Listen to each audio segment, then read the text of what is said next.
Exercise 5.5 question number 7. A rod of length 1.2 meter moves with its end always touching the coordinate axis. The locus of a point P on the rod, which is 0.3 meter from the end is contact with x-axis is an ellipse. Find the eccentricity. அப்போ இந்த கொஷினில் என்ன கொடுத்துருக்காங்க அப்படின்னா ஒரு ராடோட length 1.2 metre கொடுத்துருக்காங்க. அந்த rod வந்து எப்படி இருக்கணுமா, அதோட எண்டு எப்படி இருக்கணும்னா always touching the coordinate axes. அப்போ கோஆர்டினேட் ஆக்சிஸ்னால் எக்ஸ் ஆக்சிஸை ஒரு எண்டு டச் பண்ணியிருக்கணுமா அந்த ராடோட எண்டு, இன்னொரு எண்டு வந்து ஒய் ஆக்சிஸை டச் பண்ணியிருக்கணும். அதுதான் இந்த ஃபஸ்ட்டு சென்டென்ஸ். அடுத்து இந்த locus of a point P on the rod. அப்போ அந்த ராடு மேலே பிங்கிற ஒரு பாயிண்ட்டு எடுக்கிறோம், ஓகேவா? அந்த பாயிண்ட்லேருந்து எக்ஸ் ஆக்சிஸ்க்கு உள்ள டிஸ்டன்ஸ் வந்து 0.3 metre is on ellipse. Find the eccentricity.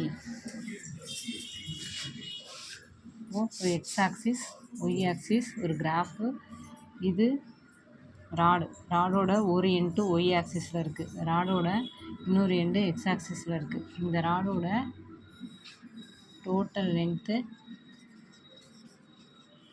1.2 metre. இதில் பிங்கிற ஒரு பாயிண்ட்டு, எனி பாயிண்ட்டு, இந்த பிக்கும் இந்த பாயிண்ட்டு ஏன்னு எடுக்கலாம், இந்த பாயிண்ட்டு பின்னு எடுக்கலாம். இந்த பிங்கிற பாயிண்ட்லேருந்து ஏக்கு வரைக்கும் உள்ள டிஸ்டன்ஸு என்ன கொடுத்துருக்காங்கன்னா 0.3 மீட்டர். ராடோட total length 1.2 metre. Any point, இந்த ராடில் பிங்கிற ஒரு பாயிண்ட்டு கன்சிடர் பண்ணுறோம். அந்த பாயிண்ட்டுக்கும் இந்த ஏக்கும் உள்ள டிஸ்டன்ஸு 0.3 மீட்டர். சரியா? இந்த ராடு வந்து நம்ம கொஞ்சம் மூவ் பண்ணி வச்சோம் அப்படின்னா ஒரு மூவிங் பாயிண்ட் ஃபார்ம் ஆகுமா? அந்த மூவிங் பாயிண்ட் எல்லாமே ஜாயின் பண்ணினா நமக்கு வந்து ஒரு எலிப்ஸ் கிடைக்கும். சரியா? இப்போது இந்த பிங்கிற பாயிண்ட்லேருந்து ஒய் ஆக்சிஸுக்கு ஒரு பர்பண்டிகுலர் லைன் வரைகிறோம், அதே மாதிரி எக்ஸ் ஆக்சிஸ்க்கு ஒரு பர்பண்டிகுலர் லைன் வரைகிறோம். ஒய் ஆக்சிஸுக்கும் இன்னும் இங்கே கூட போகலாம், ஒரு பர்பண்டிகுலர் லைன் வரைகிறோம். இந்த பாயிண்ட்டு எக்ஸ்ன்னு எடுக்கிறோம், இந்த பாயிண்ட்டு ஒய்ன்னு எடுக்கிறோம். அப்போது இது ஒய்ன்னா இந்த சைடும் ஒய்யாக தான் இருக்கும். ஏன்னா இது என்ன ஷேப்பில் இருக்குது? Rectangle shape.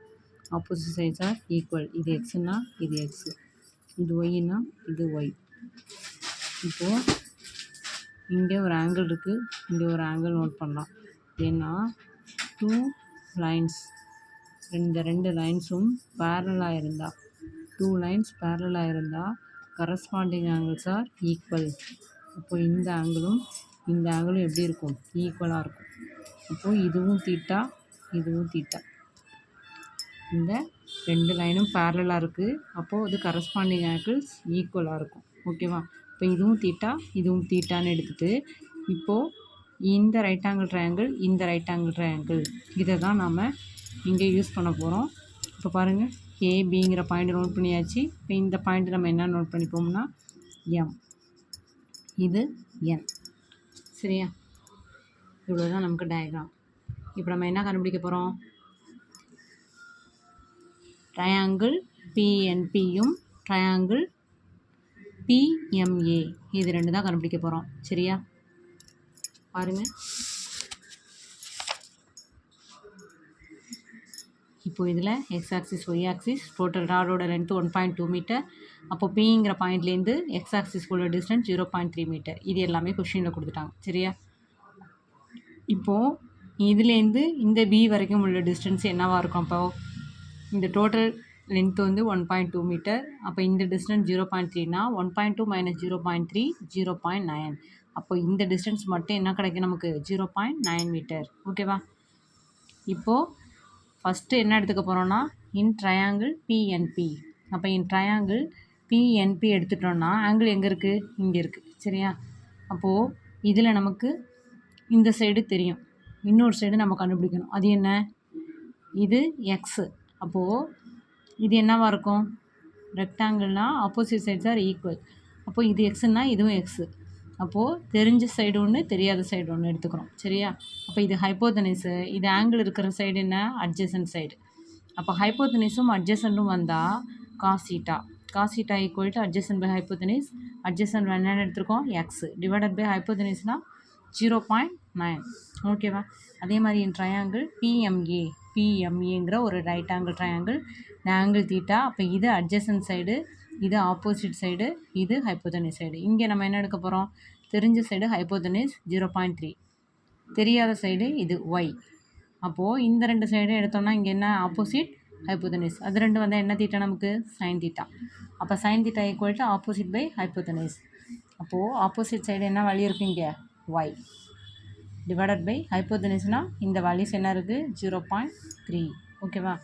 We know that already நமக்கு தெரிஞ்ச ரிசல்ட்டு தான் 10th பார்த்துருப்போம். ஓகேவா? இப்போ cos square theta plus sine square theta equal to 1. இப்போது இங்கே cos theta value x by 0.9, sine theta value y divided by 0.3. அப்போ அதை அப்படியே ஸ்கொயர் பண்ணுறோம். X square by 0.9 whole square plus y square by 0.3 whole square equal to 1. இது ப்ளஸில் இருக்க இப்போ கொஷினே என்ன கொடுத்துட்டாங்க? இது எலிப்ஸ்னு கொடுத்துட்டாங்க. அப்போ இட் இஸ் ஆன் எலிப்ஸ். எலிப்ஸில் எப்போவுமே ஹையஸ்ட்டாக உள்ளதான் என்ன? ஏ ஸ்கொயர்டாக இருக்கும். அப்போ இது ரெண்டில் எது ஹையஸ்ட்டு? 0.9 ஹோல் ஸ்கொயர், அதுதான் ஏ ஸ்கொயர்டு. 0.3 ஹோல் ஸ்கொயர்டுங்கிறது என்ன? B square. நம்ம என்ன கண்டுபிடிக்கணும் இந்த கொஷினில்? எசன்ட்ரிசிட்டி. ஓகேவா? அப்போ எசன்ட்ரிசிட்டி கண்டுபிடிக்கணும்னா என்ன ஃபார்முலா யூஸ் பண்ணுறோம்? therefore c squared equal to A square minus B square. எலிப்ஸ்னா மைனஸ் வரும். ஓகேவா? ஹைப்பர் போலான்னா இந்த இடம் என்னாகும்? ப்ளஸ்ஸாக மாறும். அப்போது ஏ ஸ்கொயரோட value 0.9 whole square minus B ஸ்கொயரோட வேல்யூ 0.3 ஹோல் ஸ்கொயர். இது ஸ்கொயர் பண்ணால் 0.81, இது ஸ்கொயர் பண்ணால் 0.09. இது ரெண்டுத்தையும் சப்ட்ராக்ட் பண்ணும்போது சி ஸ்கொயர் ஈக்குவல் டு 0.72ன்னு வரும். ஓகேவா? அப்போது சி சேமஸ் என்னென்னு எழுதலாம்? ஏஇ. ஃபோக்கஸ் ஏஇயை சின்னு எழுதலாம், சிஏ ஏஇன்னு எழுதலாம். அப்போது சிக்கு பதிலாக என்ன பண்ணுறோம்? A squared E squared equal to 0.72. இப்போ இதில் ஏ ஸ்கொயரோட வேல்யூ நமக்கு தெரியும். என்ன தெரியாது? இ ஸ்கொயரோட வேல்யூ தெரியாது. அப்போது ஏ ஸ்கொயர்டு மல்டிபிள் இருக்குது, இந்த சைடு வந்தால் டிவைட். இப்போ 0.72 டிவைடட் பை ஏ ஸ்கொயரோட வேல்யூ என்ன நமக்கு? கொஷினில் இங்கே என்ன கண்டுபிடிச்சிருக்கோம்? 0.9 ஹோல் ஸ்கொயர். இப்போ 0.72 பை 0.9 ஹோல் ஸ்கொயர். இது ஸ்கொயர் பண்ணால் என்ன வந்துடும்? 0.81. இப்போது 0.72 இருக்குது, இங்கே 0.81 இருக்குது. அப்போ அந்த பாயிண்ட்டை கேன்சல் பண்ணுறதுக்கு நம்ம என்ன பண்ணுறோம்? 2 டிஜிட் தள்ளி தானே பாயிண்ட் இருக்குது. அப்போ 100/100ஆல் மல்டிபிள் அண்ட் டிவைட். இப்போ இ ஸ்கொயர் ஈக்குவல் டு இதை மல்டிபிள் பண்ணால் என்னாகும்? 7200 டிவைடட் பை 8100ன்னு வரும். இப்போ 2 டிஜிட் தள்ளி பாயிண்ட் வச்சோன்னா 0 கேன்சல் ஆகிடும். 72/81. இப்போ இ ஈக்குவல் டு இந்த ஸ்கொயர் இந்த பக்கம் போனால் என்னாகும்? Root of 72/81. 72வை நம்ம எப்படி பிரிக்கலாம்? 8 9s are 81, 9 9s are ஒரு 9 கேன்சல் ஆகிடும். பேலன்ஸு 8/9. அப்போது 8க்கு ரூட் எடுத்தால் ரூட் எடுக்க முடியாது, ஸ்கொயர் நம்பர் கிடையாது 8. அப்போ எப்படி பிரிக்கலாம்? 4 × 2. 9க்கு ரூட் எடுத்தால் 3. சரியா? நெக்ஸ்ட்டு 4க்கு ரூட் எடுத்தால் 2. அப்போது 2√2. 4க்கு ரூட் எடுத்தால் 2, இந்த 2 அப்படியே தான் இருக்கும். அப்போ √2 டிவைடட் பை 3. இதுதான் எசன்ட்ரிசிட்டியோட வேல்யூ. லைக் பண்ணுங்கள், ஷேர் பண்ணுங்கள். தேங்க்யூ.